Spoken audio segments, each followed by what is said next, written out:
পানি উন্নয়ন বোর্ড আসে এখানে একটা বস্তা, ওখানে দুটো বস্তা, এখানে দুটো লিভার দিয়ে কাজ করায়, কিন্তু আসলে এই কাজে তো ওইটা হবে না, এর জন্য বড় কাজ লাগে।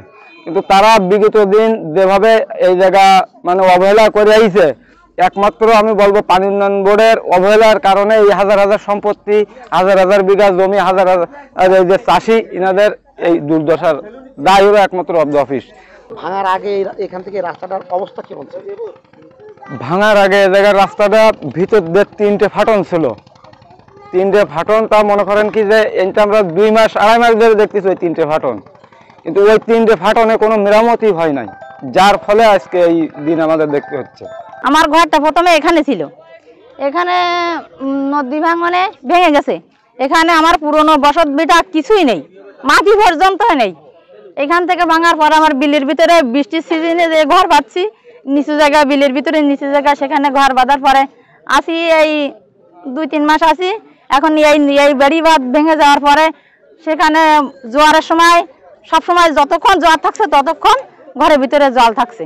কিন্তু এই ভাঙনটা আসলে একদিনের না, বহুদিনের ভাঙন। আমি তো এখানে এসে ধরে দেখছি যে এইখানে ভাঙন আছে, অনেক দিনের ভাঙন। আমরা চাচ্ছি শুধু যে স্থায়ী কোনো ব্যবস্থা নেওয়া হোক। প্রশাসন কেন স্থায়ী কোনো ব্যবস্থা নিচ্ছে না, এটা আসলে আমরা বুঝতে পারছি না। তবে বরাদ্দ আসে, মেরামত হয়, কম বেশি হয়, অনেক বেশি ভালো কিছু না হলেও অল্প একটু একটু হয়, কিন্তু যেটুকু হয় সেটুকু আসলে এই এত বড় ভাঙনের মুখে ওইটুকু সামলানোর মতো না। যে রাস্তা হয় সে রাস্তা তো টিকছে না এখানে। এখন যদি বড় কোনো রাস্তা করে, এইখানটা বাদ দিয়ে বাইরে এর সাইডে তো আরো অনেক জায়গা আছে, এই জায়গার উপর দিয়ে যদি বড় কোনো রাস্তা করা হয় স্থায়ী, যেটা বড় ধরনের করলে সেখানে তো অবশ্যই টেকসই বাদ যেটা করলে তো অবশ্যই থাকবে। আমরা আর কি চাবো বলেন তো আপনাদের কাছে? আমার আর কিছু নেই। এখন আপনারা ভাঙনটা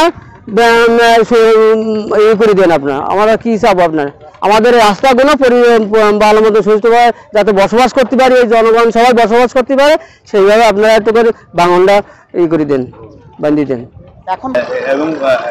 এবং আমাদের কাজ অব্যাহত থাকবে এটাকে আরো শক্তিশালীকরণ করার, এবং পানির প্রবাহ বন্ধ হলে আমরা পুনরায় আমাদের দূর দিয়ে 350 মিটার একটা রিং ডাইক করতে হবে, এই কাজটাও আমরা পরবর্তীতে শুরু করব।